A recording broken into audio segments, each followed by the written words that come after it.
Kita beralih ke kabar lainnya, pemirsa. Komisi Pemberantasan Korupsi melakukan operasi tangkap tangan Wakil Ketua Pengadilan Negeri Depok BS bersama sejumlah pihak lainnya. Penangkapan diduga kuat berkaitan dengan transaksi suap untuk memuluskan perkara sengketa lahan yang sedang bergulir di wilayah tersebut.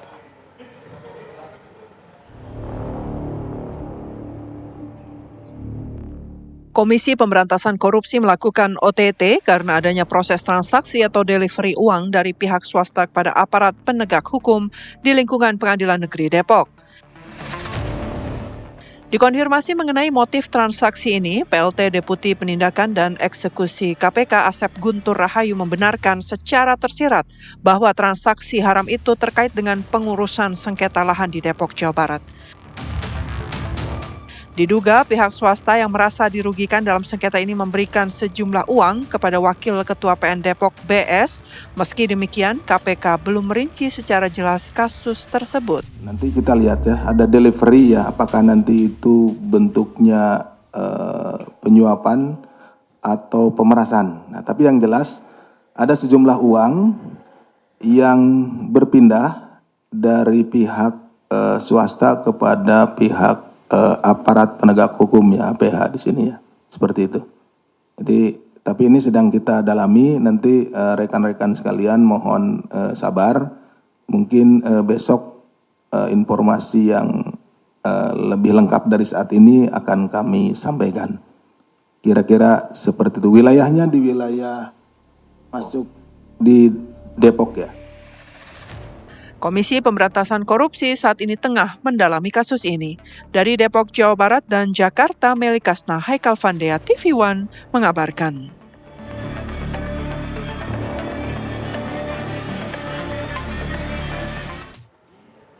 Komisi Pemberantasan Korupsi masih melakukan pemeriksaan terhadap Wakil Ketua Pengadilan Negeri Depok BS bersama sejumlah pihak lainnya terkait kasus dugaan transaksi suap untuk memuluskan perkara sengketa lahan. Dan untuk mengetahui perkembangan informasinya, kita sudah terhubung dengan rekan kami, sudah ada Rehana Mezia. Rehana, silakan dengan laporan Anda.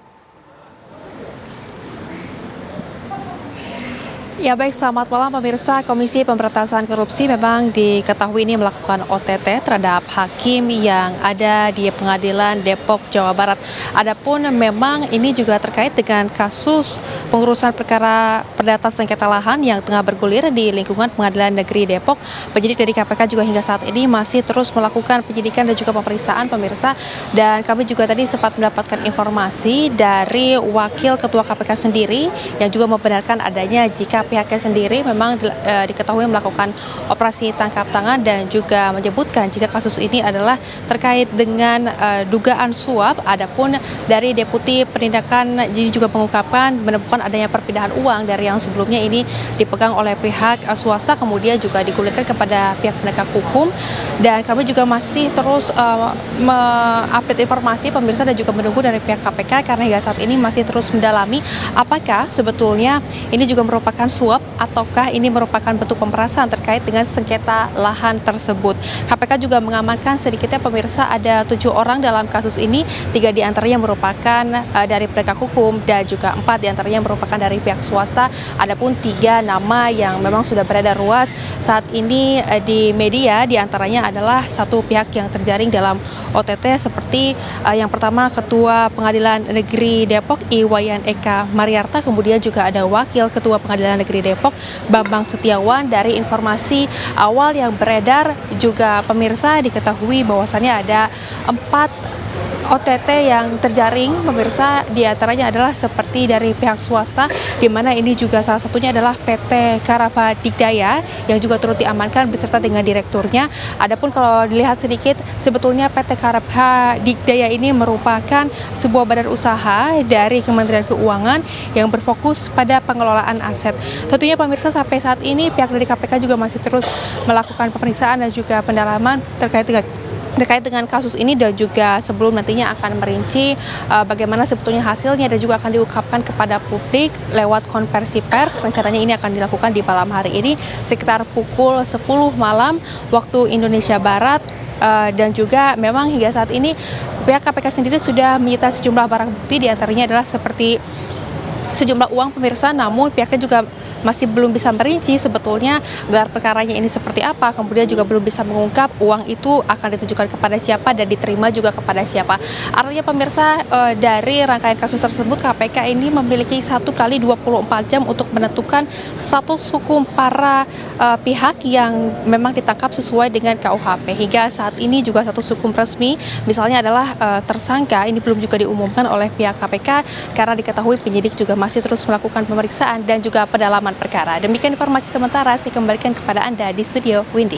Baik, terima kasih Reana Mesia atas informasinya langsung dari Gedung KPK Jakarta.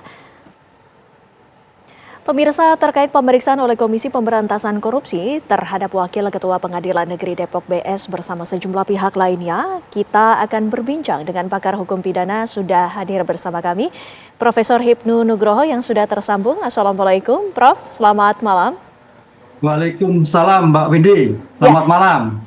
Prof, ini kan sangat menarik dari analisa Anda. Kenapa Hakim selaku yang katanya, tanda kutip ini sebagai wakil Tuhan terjerat rayuan korupsi dan ini bukan pertama kalinya terjadi, Prof? Ya, ini saya kira sebagai bentuk kasus-kasus yang sudah terpola Mbak Windy. Sebab kalau kita berangkat dari Surabaya, itu juga terkait dengan suap. Kemudian yang terkait dengan di Jakarta, suap. Kemudian yang terkait dengan Depok, ada dugaan juga suap.